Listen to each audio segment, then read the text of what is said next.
Praise the Lord.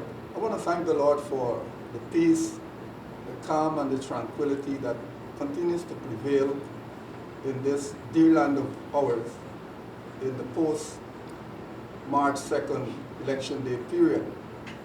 I think it's a great opportunity now for us to really demonstrate our motto, which is one people, one nation, one destiny. I want to focus, apart from the election that is over, to a more important issue that is confronting this nation. Between March 23rd and 28th, the International Court of Justice will examine whether it has jurisdiction to determine Venezuela's claim over almost 75% of Guyana's territory. We need to pray as a nation. We need to come together as a nation to ensure that our sovereignty remains intact. Let me put it in graphic terms.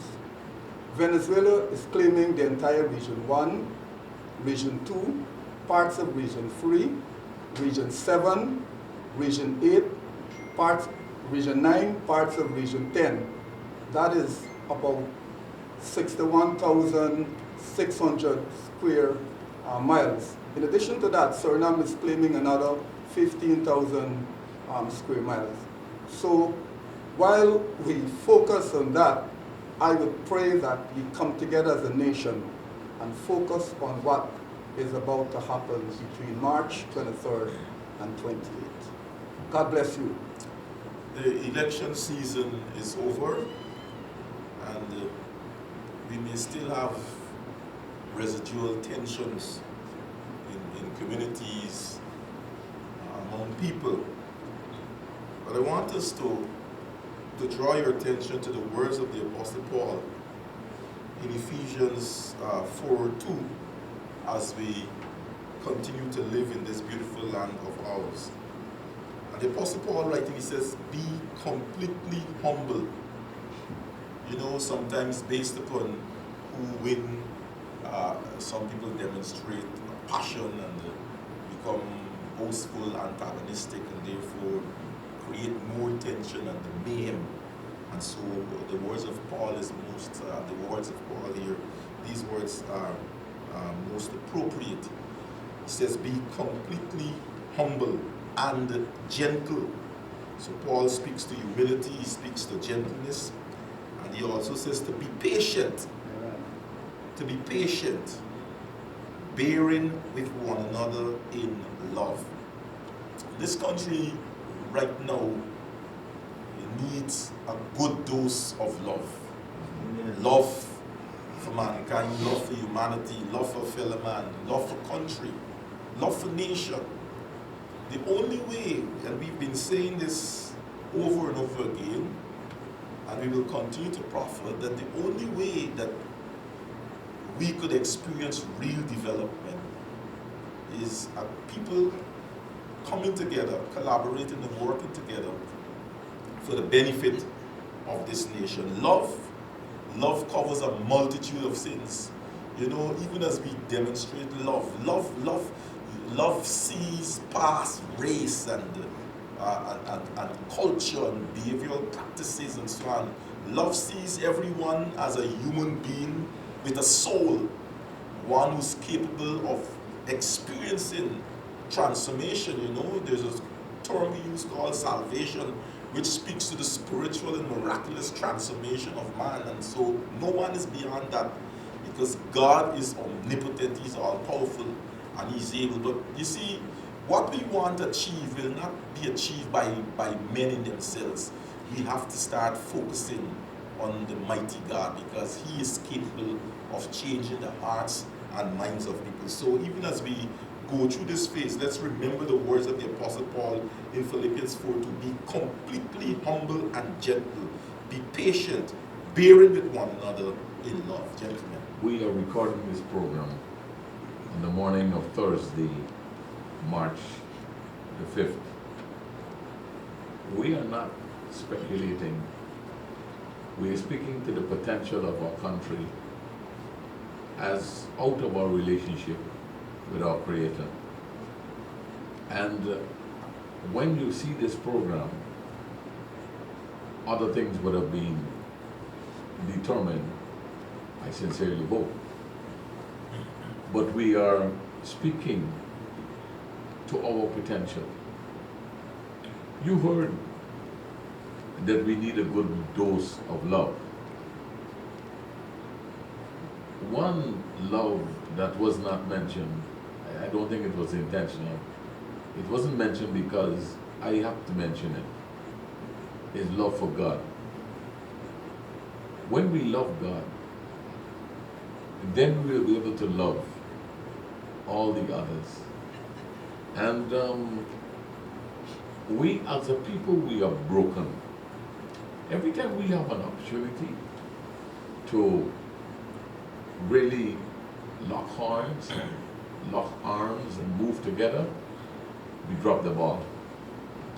The silent generation dropped the ball.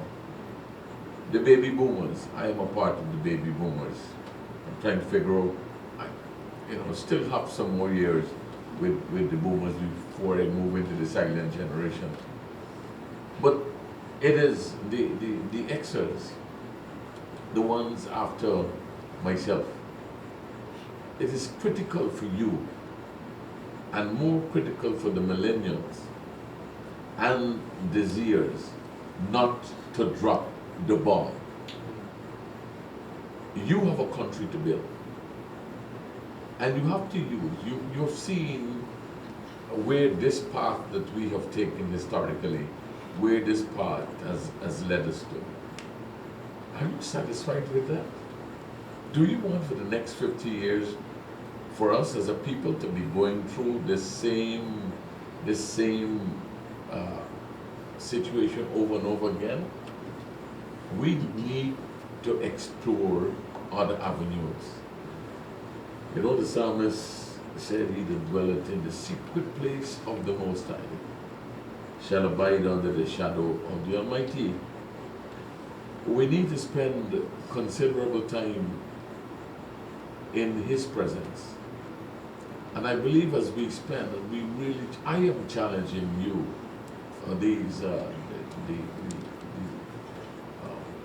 the Xers and the millennials especially. And perhaps these two groups can inspire and ignite desires that you will be able to really build the foundation and advance this country to fulfill our God-given destiny. You know, Bishop, Dr. it's Messiah, interesting that you mentioned the importance of us building the country. I don't think it's insignificant that today we've introduced 3 new members to our panel. Right? Formally, they've been here at different times in the past, but they are now going to become fixtures with our panel. And here we have, I'm talking about our 3 millennials. And why I say this is good, because as a nation, currently most of our adults, people of adult age, fall into the generation from the silent generation, as Bishop mentioned earlier, right through the generation. I don't like where you're pointing to the Sorry, we have for the record, we have no representation of the silent generation here on our set. We have, I think, about 5 of us, 5 of them, from the baby boomer generation, 6 of us from the generation X, and I think 3 from the millennial generation. So we are all here, and I think this is the fact that we're bringing the others on. It's a demonstration that to the nation that look, we all need to work together. We're missing as I said, it's the silent generation. They're the ones who are in the 80s, thereabouts, and we're missing the Zers, the very, very young adults. But we are all required, especially this group here, because the baby boomers are sort of moving towards their twilight years. So it's important that the Xers help to serve as a bridge between the baby boomers, those who have been around, have lots of experience, and can help to provide useful knowledge so we don't make the same mistakes again. So this is where the Xers come in very useful to be conduits, to move that information between the baby boomers and the newer generation, the millennials and the Zers, because we don't want to keep going around and doing the same thing over and over again. So we really need to work together, and I think what we've done here on this panel is a good demonstration of what the nation needs to do. Well, as a fellow Exer, I fully endorse what you have just said.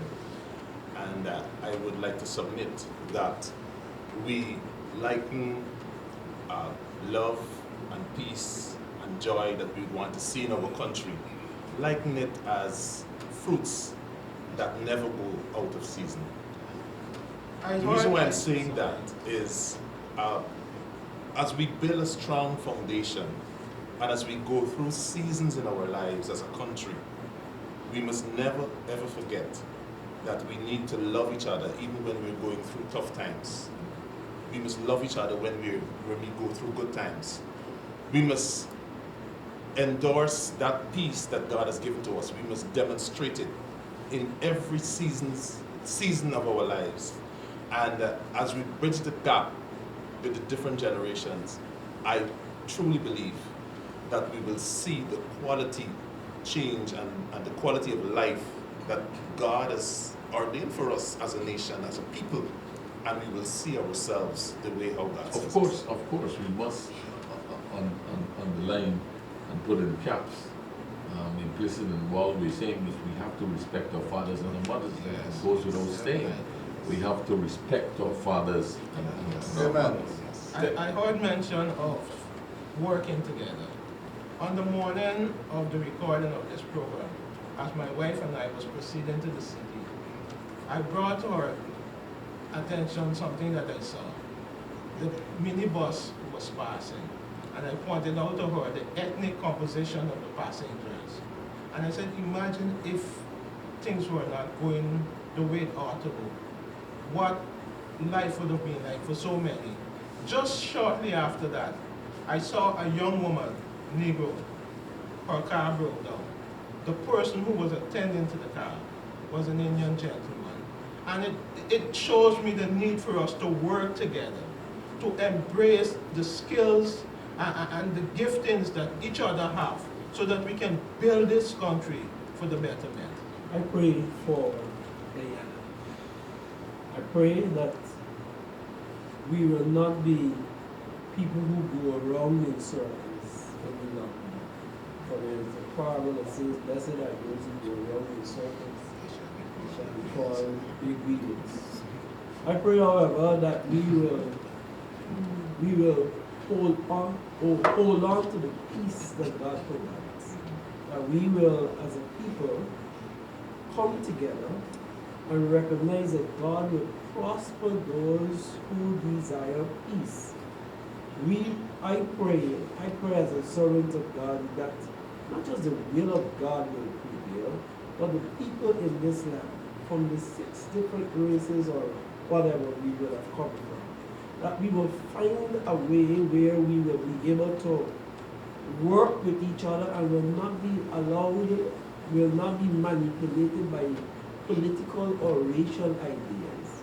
For as that happens, there is a prosperity amongst the people. There is a peace and a quiet. I'm not just speaking about economic prosperity, but there is a peace and a human prosperity that exists in the environment as you pray.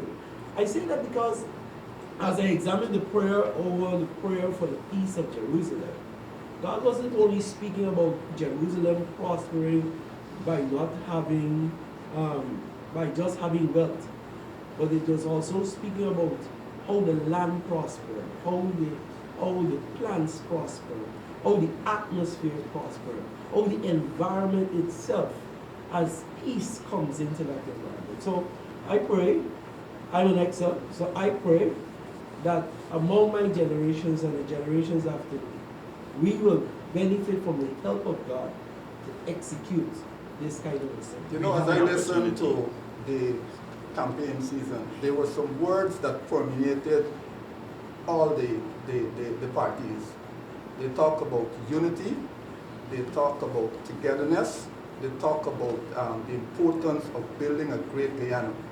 And I am hoping that those words, they just don't stick in the minds of our political leaders, but they become endemic in all Guyana.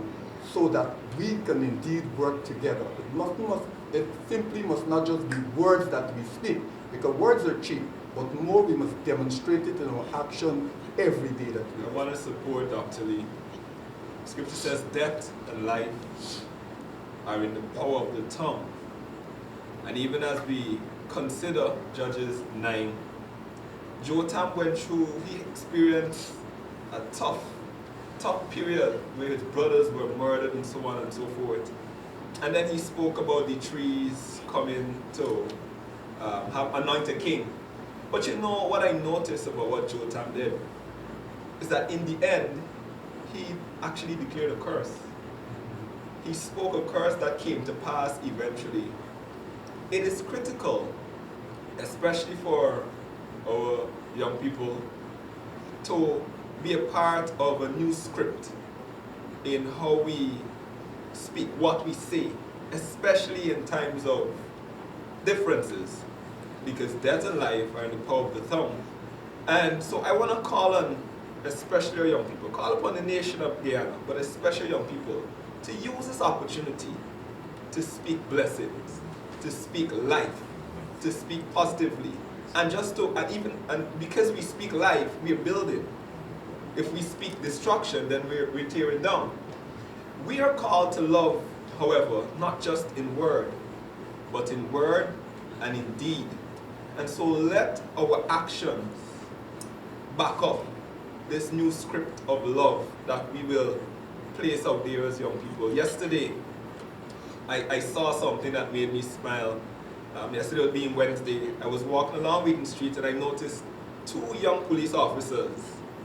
They were by a vehicle, who seemed to be a traffic offender. And I heard a young police officer said, "Put away your money. I need to see your documents." I was blown away. I didn't stop to take any selfie or post anything on any picture, but I took in that moment. In this season, while there's so much going on, there's still signs of hope, signs of progress, signs of prosperity, and we need to appreciate that. I want to commend those two young police officers who didn't just declare with their tongue or their mouth what is good and progressive and uplifting, but their deeds. For this love to be made manifest that we're speaking about, we have to address the issues of the heart. Or else what we will be speaking words superficially, just words. I think Dr. Lee alluded to that. This is scripture which says, out of the abundance of their heart, the mouth speaketh. And the only person who has the capacity and the ability to address the issues of the heart is God. And that is why it is important that even as we attempt to lead, we attempt to do different things, it is important that we involve God, because when God is involved, the issues of the heart could be addressed. Otherwise, we'll just be speaking as a man. And during the season, you heard lots of men speaking, saying things and so on. So, and sometimes, you know, when you do those things, you affect people. So, it is important that we re-examine our heart. And we can't do that alone. We have to tap into God, really tap into God, because out of the abundance of the heart, the mouth speaks. You know, life is a triangle. Body, soul, and spirit, mind, will, and emotions. And as we seek to move Guyana forward, I will put God at the top. God, myself, and my neighbor. There is no way we are going to attempt to go forward without peace at those levels. Peace with God, peace with ourselves, and peace with our neighbors. You ask, who is my neighbor? Every Guyanese is your neighbor. We didn't ask to come here. We didn't beg anybody to come here. God planted us here. All of us are here. And no matter where you have come from, we all are here. And we all will have to work with each other. And therefore, I ask God again to help me in my own frailties and weaknesses to be able to find peace with Him peace with myself, peace with them. Reverend And, Sana, even as you mentioned that, we have a wonderful opportunity now to apply the word of God. I think it's from Psalms 133. Behold, how good and how pleasant it is for brethren to dwell together in unity. This is where God will be placed at the top of the triangle that you turned down just now. But God must always be the point of every issue that we have to face. And as we look to God, He directs. He wants to help us to become what He wants us to become. So as a nation, we need to look to Him because He has already determined what shall be for this nation. So as we submit to His will, as we submit to His ways, things will work out for the good of every individual, not some, every individual in this nation. So let's cast our eyes upon God. Many lives are in a state of trepidation because of a lack of love. Hate cannot drive out hate. Only love can do that. Darkness cannot drive out darkness. Only light can do that. In this season, let us walk in love. Let love be our banner. Because without love, we are nothing. In addition, let us guard the fruit of our lips. Psalms 141, verses 3 to 4 says, "Set a guard, O Lord, over my mouth. Keep watch over the door of my lips. Do not incline my heart to any evil thing, to practice wicked works with men who work iniquity, and do not let me eat of their delicacies." Let us confess good over Guyana. Confession comes from the Greek word homologio, and it means to say what is said. So Christ has said, let there be peace over Guyana. So as His servants, let us declare peace over Guyana. Let us declare the love of God. God bless you. In the words of a very perplexed Guyanese, racism can be best defined or best described as total confunction nonsense. Right? Right now, Guyana is being faced with a lot of issues around race, and it makes no sense moving forward in Guyana. Right now, we're divided. We're attacking each other. That it's not logical. Follow this. I have a friend on Facebook. I saw a post from him this morning, and he showed me what racist slurs are being used against him, and I know the individual, and if that's the only way that we could communicate our ideas by using expletives and by degrading each other with racist terms, that makes no sense. Especially now in Guyana. Let's look at what's happening right now with Region 9 and with all of the other regions in Guyana that are in the interior. We cannot fight each other. We should not fight each other if we're going to move forward. We can't be attacking our brothers and our sisters if we're going to move forward as one nation. We will be dominated by our international investors, dominated by international external powers if we're divided as one unit. And as a nation, we need to move forward and work together. And it's not just about being cosmetic. It's not just about ensuring there's one black person in the meeting or one black person in the conference rooms, or 2 or 3 persons representing one party that's predominantly black, or 2 or 3 persons representing a group that's predominantly East Indian. It's about real change, and we want real power for real change to happen. And there's going to be a systematic suppression of many people if we are to follow the direction of racism. What Guyana needs right now are people that are passionate, people that are driven, and people who have a vision and that can work together to make Guyana what it is meant to be. Well said, Martin. The Word of God said that love thy neighbor as thyself. And if we think that way, we would work with each other, and no one who's trying to stop us will have that power, because the Almighty, He have all power. We were able to The go Bible forward. talks about love. In Corinthians says love is patient. In Corinthians 13, love is kind, love is not jealous or boastful or proud or rude. It does not demand its own way. It is not irritable, and it keeps no record of being wrong. It does not rejoice about injustice, but rejoice whenever the truth wins out. Love never gives up, never loses faith, it always hopeful and endures through every circumstance. As we go through as a nation, I'm proud to be a Guyanese, and I'm sure everyone on this set is proud to be a Guyanese. And we are praying for the peace of Yemen, because if the house is divided, it will never stand. So we need to work in unity. We need to love each other despite what? Despite how you may feel. We need to express that love, not only in words, but we need to demonstrate it in action. We really need to fix that split of division that we have in this nation. The only way we can move forward is if we are one. I mean, we've been saying this over and over, but it's time that that statement kind of make some traction. Here in Matthew chapter 12 from verse 25, it says, every kingdom divided against itself. Not some, every kingdom. This is a principle. Divided against itself is brought to desolation. Every city or house divided against itself will not stand. If Satan be divided against Satan, cannot stand. So this whole notion of division is serious. Think about it as a bucket with a split. Bucket's supposed to carry whatever. But if we continue down this road, all the resources that God will bless us with will leak out. And we can't allow that.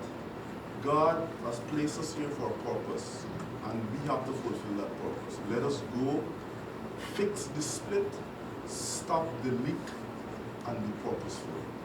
We are at a point when we need to reflect on who we are as a people.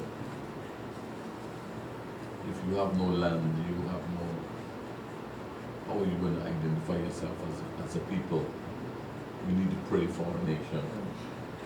So we need to find a way to amicably resolve all the difficulties we have on the outside.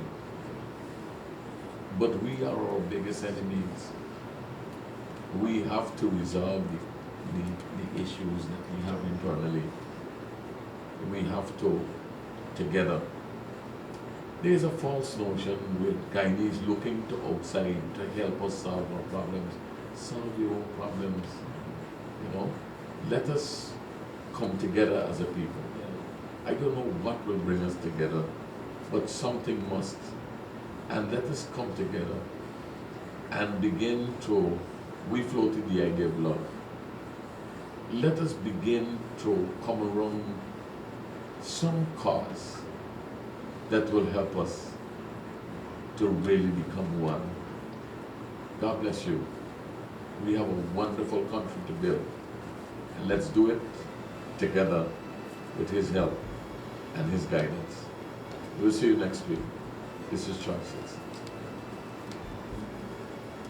We thank you for joining us on Choices today. Remember, you can join us at First Assembly, LNP Durban Street, Workmanville, Georgetown, Guyana, for any of our special services. I'm Celacia on behalf of the set, reminding you that your whole life is the sum of your choices. God bless you.